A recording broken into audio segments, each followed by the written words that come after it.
Bloomberg Audio Studios. Podcasts, radio, news.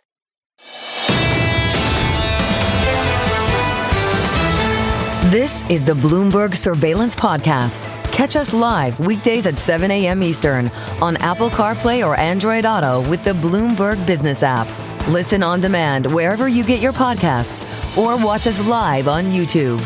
Our next guest, Sarah Hunt, joins us, Chief Market Strategist for Alpine Saxon Woods. She joins us here in our studio. Thank you so much for joining us, Sarah. You've got a nice note in your or a line in your notes that I really like. From, quote, "You're not spending enough," to, "Wow, that's a lot of CapEx," was a short trip. We did see a little bit of, I guess, concern this week. We had Google up their CapEx, stock trades up. Meta ups their CapEx, stock trades down dramatically. So not all CapEx is the same. What are we learning here? I think it's showing you that there's a question really about who's going to be able to put that CapEx to most effective use. And I think, unfortunately for Meta, because they've had some issues in the past with spending a lot of money where it didn't always come to fruition, I think they have more of a penalty box than some of the other players in the space. And I think, I mean, the CapEx boom has been so dramatic that the fear then becomes what happens when the second derivative goes negative, right? Well, it's up, but it's not up as much as it was last year.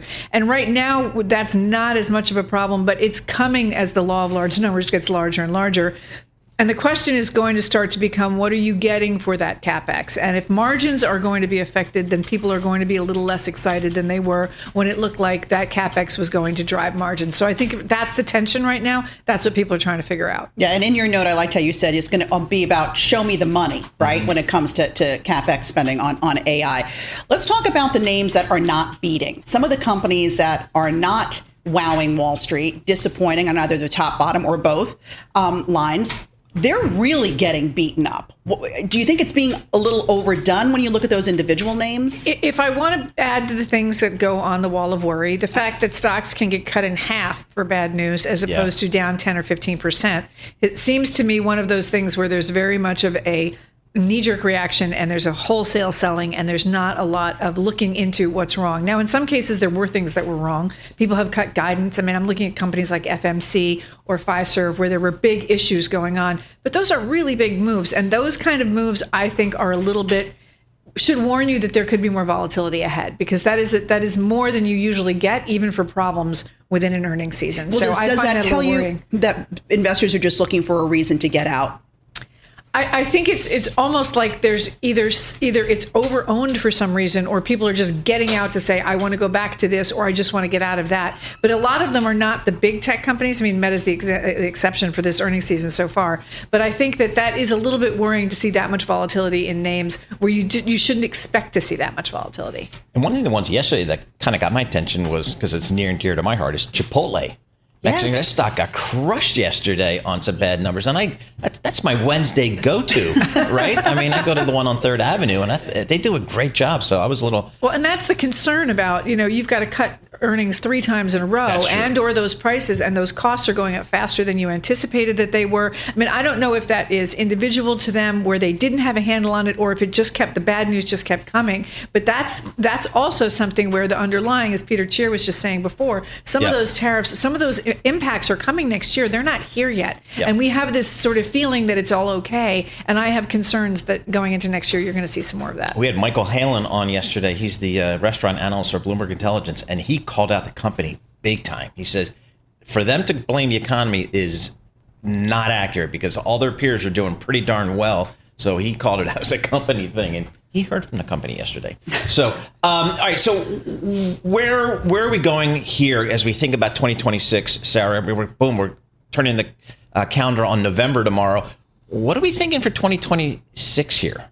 Well, I think that, so there's the plus side for 2026 is you've got some fiscal stimulus, arguably, with what happened with the legislation that was passed. Yep. You've got, and the tension is that you've got the trade situation where you're finally going to start seeing some of that. It's going to be about earnings. It's going to be about margins. You're already seeing some of the big tech companies lay people off. So that's also, I think, about margins. No matter how you want to slice that. If Amazon is saying, well, we have too much, well, you didn't have too much last year, so it's going to be a margin issue. Although, you know what's interesting about Amazon? I just was reading. They had about 750,000 employees in 2019. They came out of 20 and they have 1.5 million now. So they added a during the pandemic. During the pandemic, as we all did much more e-shopping. And so I guess are they if you're rolling going to take that a couple, 2, 3, 400,000 people out, maybe, I don't know. Well, I just think it speaks to markets are driven by earnings. Earnings are driven by margins. The AI revolution that is supposed to add productivity, what does that really mean? Well, it generally means that there's less people working. I think so. There's an issue. Right. There's another tension there. How that all plays out through 2026 is going to matter a lot. All right, Sarah, thank you so much for joining us. We always appreciate having you come in our studios here. Sarah Hunt, Chief Market Strategist for Alpine Saxon Woods. Stay with us. More from Bloomberg Surveillance coming up after this.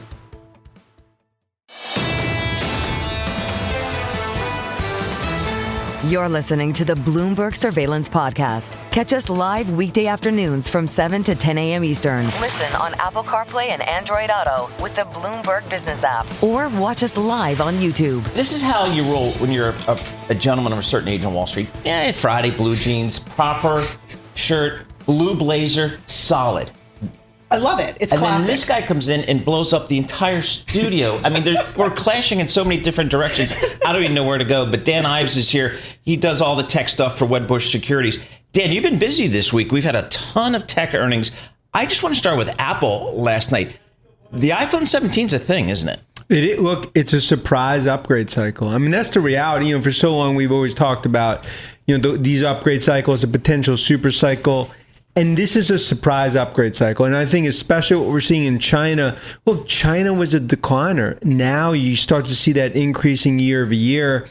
That's something streets coming up in terms of numbers. The New York City cab drivers embarrassed on Apple last 6-9 months. So this is a bullish scenario, especially leading into what I believe now will be the year of AI, ultimately a Google partnership for Apple, $75 to $100 a share. So let's go back to that. What is Apple's AI strategy going to be or should be, do you think? Today, it's invisible, right? Today, in the AI party that started at 9 p.m., it's now 10:30 p.m.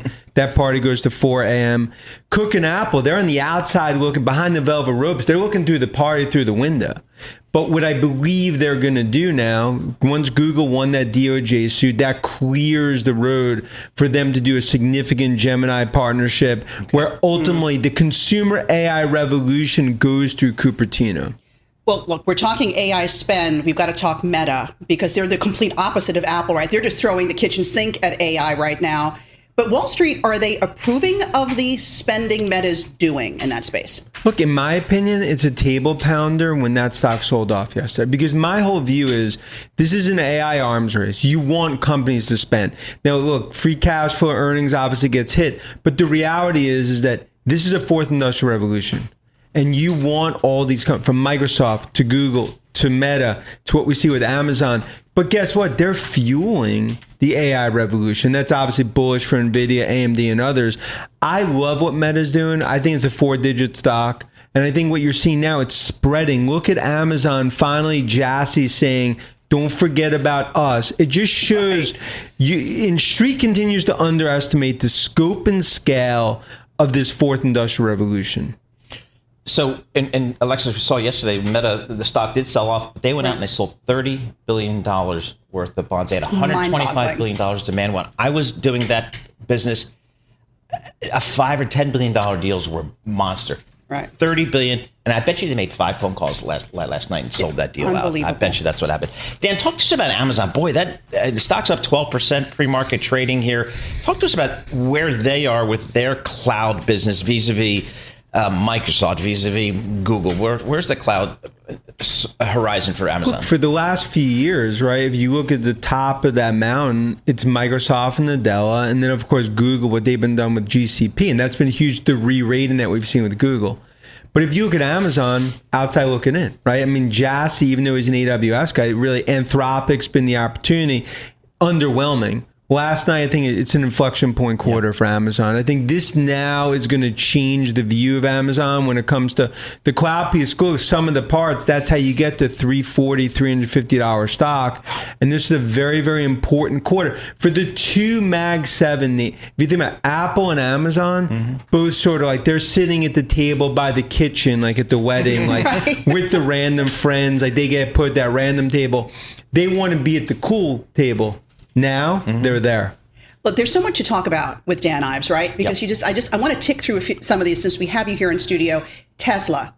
Are these shareholders going to vote for this huge compensation package November 6th for Elon Musk? There's a better chance of me not eating chocolate Sour Patch Kids tonight than this thing actually getting voted down. I mean, the point is this thing's getting 100% getting voted for. The reality is that Musk is Tesla. Tesla is Musk. He's a wartime CEO right now. You need him in this AI chapter. And then also, I think they're going to vote for the XAI ownership piece, which speaks to Tesla isn't AI in it. It is an autonomous and robotics play. It is not about deliveries, in my opinion. I think that's why this is so important for shareholders when it comes to Musk. All right, we got to, before we let you go, Happy Valley.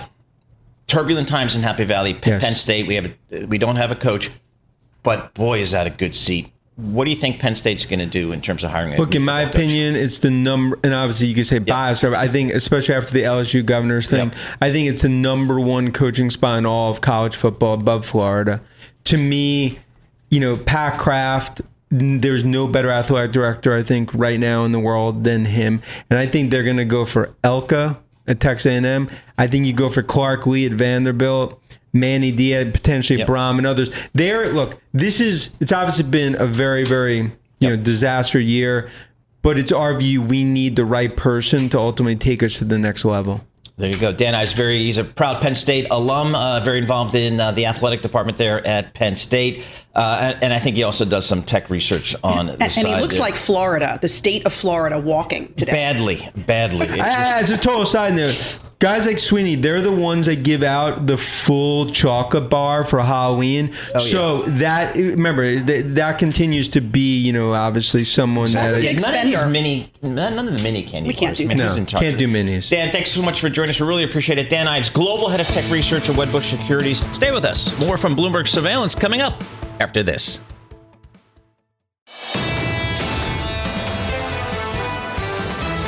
You're listening to the Bloomberg Surveillance Podcast. Catch us live weekday afternoons from 7 to 10 a.m. Eastern. Listen on Apple CarPlay and Android Auto with the Bloomberg Business app. Or watch us live on YouTube. That brings us to Peter Tchir. We want to get a sense of what we're doing with this marketer. He's head of macro strategy at Academy Securities, and I'm guessing he is a Patriots fan. Yeah. There you go. Okay. And they're back, by the way, for what it's worth. That is true. And not being a Patriots fan. Hey, Peter, what do you make of this market? We were just talking to Dan Ives from Wedbush about all the spending that we're seeing a lot of these tech companies do on artificial intelligence. And I think people are supportive of it, but at the same time, a little bit wary because these numbers are numbers we've never seen before from any industry. So that basically describes me to a T. Okay. So which is why we've been really focusing our investment on what we've been calling production for security. And we're really looking at areas that are going to benefit from a real focus on growth of domestic business. I think electricity production is a huge part of that, right? Yeah. If you look wherever the AI winners are, losers are, whatever the valuations are, we're going to need a lot more electricity coming online in the next 3, 5, 10 years than is currently scheduled. So we're huge believers in that. I really think the rare earths and critical minerals, the processing and refining of those is going to be brought domestically. You're going to see chip industry, you're going to see space. So I kind of like this, what we've been calling PROSAC, or production for security.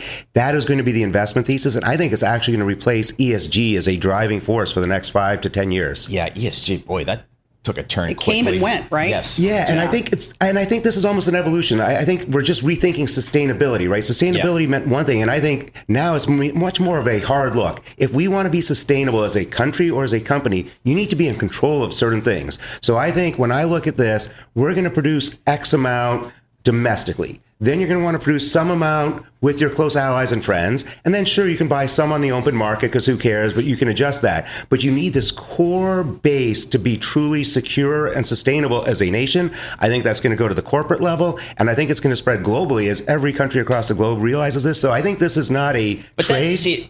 I grew up and you grew up in a world where it was globalization. And the net result, or one of the net results, is low costs, low levels of inflation. We're buying stuff because we're making it wherever it's the most efficient / cheapest. Then I guess the pandemic said, there's some weaknesses there in terms of, getting supply chain reliability. And I guess that's kind of what we're trying to figure out now, what that mix is. And I think first it was COVID, where we realized supply chains were kind of broken for a variety of reasons, not necessarily nefarious. Then you saw Russia invade Ukraine, where you saw a really bad actor for the first time in our lives behave badly. And now I think you have this ongoing friction with where we want, and it's clear China has a bottleneck. And one of their generals work with Spider Marks is great. He's been talking about us moving to a pre-war world. And I've never really thought about it that way, but we've kind of, since World War II, lived in a post-war world. We had this luxury. Then the Soviet Union crashed, and we had the true, we're basking in the peace dividend. And now we're moving to a pre-war mentality. And I think there's three things that are good and important about that. One is it creates a sense of urgency. So some of these problems that we've been talking about 5-10 years and no one did anything, now we do it. It creates a sense of sacrifice. So I think people are maybe willing to do things, maybe give up on some regulatory things that they were really wanted to let this occur. And if it's successful, pre-war leads to no war. And I think that's the key, right? It's kind of like deterrence. If we now realize we need to protect ourselves and make sure that China doesn't want to mess with us, we have to do these things. And I think we're on those stages.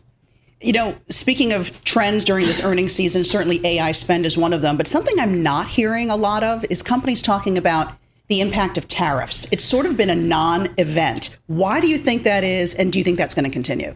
So I think it's kind of natural. If you look at it, we've only been paying an extra 25 to 30 billion a month since kind of April. So cumulative, it's been about 180 billion. So it's not a big deal in the state of the economy. Two, I think the large corporations had the working capital and the clout to get a lot of products brought in before a tariff. So I think it's only going to start slowly affecting, the large companies that's who we tend to get the data from. That's who we tend to see going, in the coming quarters. I think from the, smaller companies, it's already hitting, but we don't see that, right? It's, the individual companies, small LLCs got hit. So I think it's there. We're going to start seeing it, I think, creep into the data in Q1 and Q2. And the other thing is, let's be, I think fairly honest here, is that companies are very reluctant to attract attention to themselves on tariffs because the administration doesn't like that. So I think it's a Q1, Q2 story next year. I think it's there, but it's kind of being suppressed. And as we roll into the new year, that's when it's going to be harder to hold back. Is that a headwind for the markets if we start seeing more inflation data coming out? Yeah, I think it's a headwind for markets. And again, I think this transition, as you pointed out, we benefited from globalization, made everything cheaper. I think it made things cheaper at the expense of true sustainability and security. That, I think, is going to be the trade-off, that we're going to have better job security, but there is going to be this higher cost. I don't see a way around that. And is it a headwind for the Fed come December? I think that's a tough one, because I do think, we are going to get to something more neutral rate. So I think we get to 3% come hell or high water on Fed funds. And I think the 10-year stays below, 4%. Maybe it's in that 360 to 380 sort of range. And I think that's enough. And I think the one big tailwind that, if I'm right and we really get this production for security, the big beautiful bill had accelerated depreciation. So that really encourages that aggressive growth. So I think we've got some headwinds on one side, tailwinds on the other. But that's why my portfolio, I just see the need to produce electrons or electricity being such a high thing, no matter who wins on the AI. I want to own that. I want to own energy production. I want to own the chip manufacturers. Domestic is kind of the focus. So I think there's going to be opportunities, less downside, decent amount of upside. All right, Peter, thank you so much. We appreciate it. As always, Peter Tchir, head of macro strategy at Academy Securities, joining us here in our wearing Bloomberg. A Blue Jays hat. And wearing the Blue Jays hat. Exactly right. So again, we're heading back tonight. to Toronto tonight. Here to see it, but exactly. Where is Waterloo? It's about an hour southwest of Toronto, right towards Detroit. Okay, very good. So there we go. So Waterloo, Canada. That's where Mr. Tchir hung his hat there for a while. All right, Peter Tchir, head of macro strategy at Academy Securities. Stay with us. More from Bloomberg Surveillance coming up after this.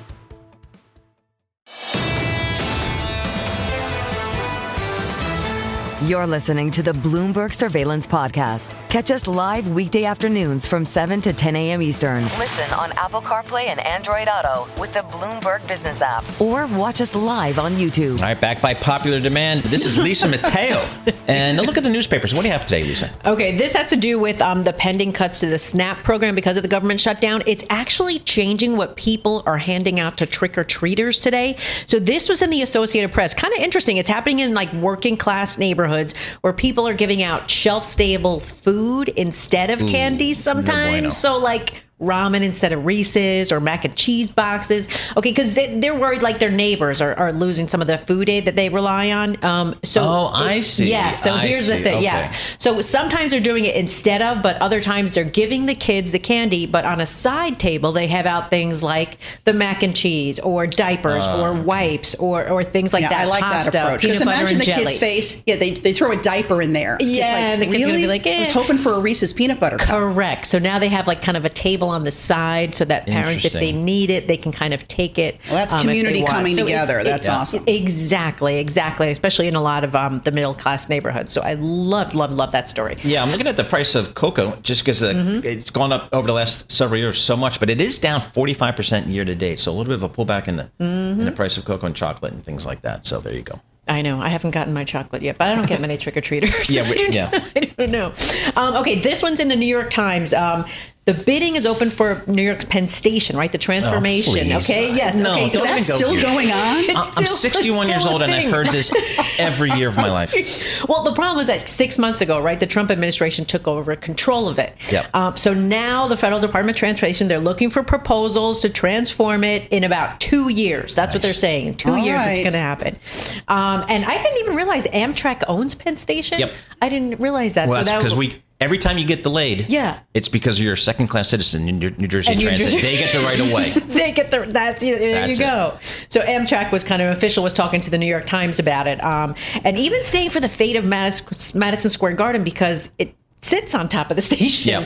What happens, with that too. So that's under question. But I'll tell you, the Moynihan Station across the street is awesome. Beautiful. They did what they did renovate so far is really good. Unfortunately, that's not me. New Jersey Transit's still in the dump. In the dump. You know what? Maybe the Dolans will want to redo MSG. No, they had the opportunity to go to the west side. They had the opportunity to go to the west side as part of a big project to build a football stadium and things like that. It was going to be awesome. They didn't want to move. So so that's not happening. But anyway, if President Trump wants to get in and put his weight behind it, go for it. So maybe it'll get a bigger push. We'll see. Okay, and this last one is actually on the terminal. It's a deep look into the world of travel baseball for kids. How much parents are spending. $1,000. They got bats, gloves, cleats, showcases, camps, travel team itself. Then you have to dry and fly to the games and tournaments, hotel stays, rental cars. Yep. I understand this whole thing, okay? I live it. And then you have the drip, right? You got to have the $125 batting gloves, right? The $85 sliding mitts. It's ridiculous. But it does point out this one story. There's a 16-year-old kid. His name is Striker Pence. He's about 6'6". He throws 100-mile-per-hour fastball, okay? But he's seen as like the MLB's next top pick. He's 16. And his parents are saying they've spent about $100,000 between him and he has two younger brothers too, taking them to all these things and showcasing them and putting them off. And they have a batting cage in the backyard and all this stuff. But they say it's going to pay off because hopefully their son is going to maybe that ROI is going to pay off better than sending them to college. I don't know. Well, he says he's basically, Dad said he spent just about as much as a college education already. So we'll see. But it's like this huge, big business behind it. The one I think is the most egregious is hockey. What hockey parents do for their kids, and they drive. So where are you going this weekend? They're going to like Erie, Pennsylvania, or I'm going to Toronto. Oh, yeah. But you live in New Jersey. You're going to Toronto for a 10-year-old hockey tournament? And are you worst nuts? Is when you fly to these places and then you play a team from New Jersey. Yes, exactly. Like, you're kidding me. Exactly. I flew to Florida to play a New Jersey team? No. It's a scam. And but anyway, ice time's expensive. All right, there you go. That's Lisa Mateo and her newspapers. It never fails to impress. This is the Bloomberg Surveillance Podcast. Available on Apple, Spotify, and anywhere else you get your podcasts. Listen live each weekday, 7 to 10 a.m. Eastern on Bloomberg.com, the iHeartRadio app, TuneIn, and the Bloomberg Business app. You can also watch us live every weekday on YouTube and always on the Bloomberg Terminal.